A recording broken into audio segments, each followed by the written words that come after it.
What's up, humans? Ted Eftimiadis here from Mango Dogs. Today we are talking about dog breeding and fox breeding. So, fox breeding, where is this coming from? Well, there's this fascinating study that was started in 1958 by a Russian named Dmitry Belyaev. Russian's horrible, sorry. Okay, but basically what he did was took silver foxes and he started breeding them to see if he could make them more social. Okay, and the study is just fascinating. It's been going on since the 50s. It's still going on today. And some of the stats are insane, okay? So basically what they did is they developed a test to see if these foxes were becoming more social. By the 10th generation of breeding the social to the more social foxes, what they found is by the 10th generation, 18% were considered domesticated elite, which basically means they were essentially pets. By the 20th generation, 35% were considered domestic elite. Today, it's estimated between 70 to 80% are considered domestic elite.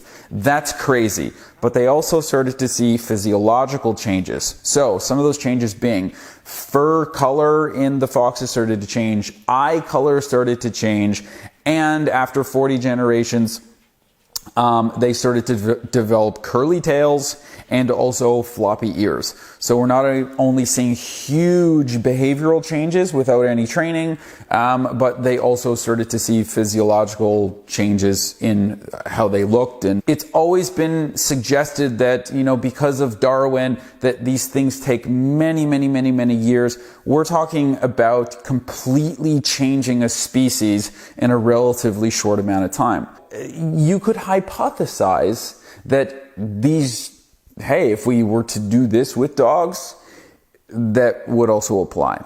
But I also wanted to show you guys a little bit from a breeder who's been breeding dogs for over 30 years. His kennel is called Sarah Setter Kennels, and his name is Mark Vollmer. Awesome guy, really good at what he does. He's got an awesome development puppy program where he uses this for not only his breeding program, but also other breeding programs. He knows how to breed dogs. One of the things that's so incredibly beneficial is he keeps the dogs for, I think, like 17 weeks. He fully crate trains them. They're fully socialized. He does all kinds of clicker training with them before they end up finding their homes. That's the kind of breeder you want to find, guys. Somebody who truly cares and wants to, produce the right types of dogs. Now, something that's really interesting is, as you'll see in the video, Mark is capable of allowing in his kennel building, he just leaves his doors open. He says that in the last 5 years, he's not shut a kennel door closed, apart from the puppies.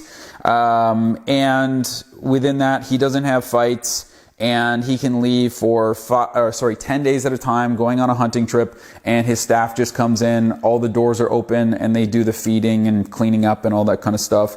I just find this fascinating. That is the byproduct of good social genetics, generation after generation after generation.